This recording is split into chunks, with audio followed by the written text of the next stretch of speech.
حیثیت دی ہے، وہ کوشش کریں اپنے محبوب کی طرف سے بھی قربانی کریں، نبی پاک کے نام کی قربانی دے، خوبصورت سا جانور پیارا، پھر اس کی خدمت ہو، پھر اس کی قربانی دی جائے اور نبی پاک کے نام پر قربانی دی جائے۔ حضور نے خود وصیت فرمائی حضرت ابو بکر صدیق کو، قربانی بڑا حسین عمل ہے، اور میرے نبی پاک صلی اللہ علیہ وسلم نے ناراضگی بھی فرمائی، ذرا خوگر حمد سے تھوڑا سا گلا بھی سن لے۔ میرے حبیب نے فرمایا جو طاقت کے باوجود قربانی نہ کرے وہ ہماری عیدگاہ میں عید کی نماز پڑھنے نہ آئے، وہ نہ آئے۔ اور یا رسول اللہ جو کرے گا، فرمایا قربانی کے جانور کا خون کا قطرہ بعد میں زمین پہ گرے گا، اللہ اس کے سارے گناہ پہلے معاف فرما دے گا، اللہ اس کے سارے گناہوں کو بخشے گا۔ قربانی کریں، خوبصورت انداز میں کریں، اللہ کی رضا کے لیے۔ بزرگوں نے لکھا ہے 3 حصے کرو گوشت کے، ایک گھر میں رکھو، ایک رشتہ داروں میں بانٹو، پڑوسیوں میں بانٹو، اور تیسرا فقط غریبوں کو دو۔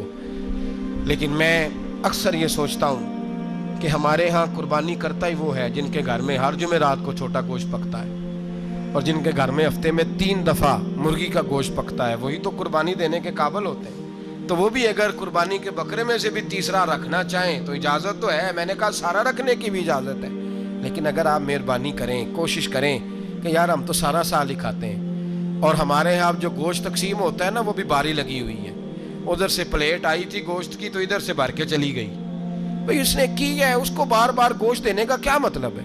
آپ یہ دیکھیں عزیزوں میں، رشتہ داروں میں، اور میں اگر تھوڑا سا آپ کی توجہ کرانے میں کامیاب ہو جاؤں تو سفید پوش لوگوں کو دیکھیں، کچھ سفید پوش ہیں، سفید پوش جن کے اوپر قرضے ہیں، بیماریوں نے جکڑ لیا ہے، گھر میں بڑے بڑے سخت مریض آ گئے ہیں، سفید پوش پہلے دیا کرتے تھے۔ آپ ان سے پوچھتے ہیں صاحب قربانی، تو بات کو ٹالتے ہیں، وہ کہتے ہیں سوچ رہا ہوں کوئی حصہ ڈال جائے، پردہ پوشی کرتے ہیں، کہتے ہیں کہیں حصہ رکھا ہوا ہے، پردہ پوش۔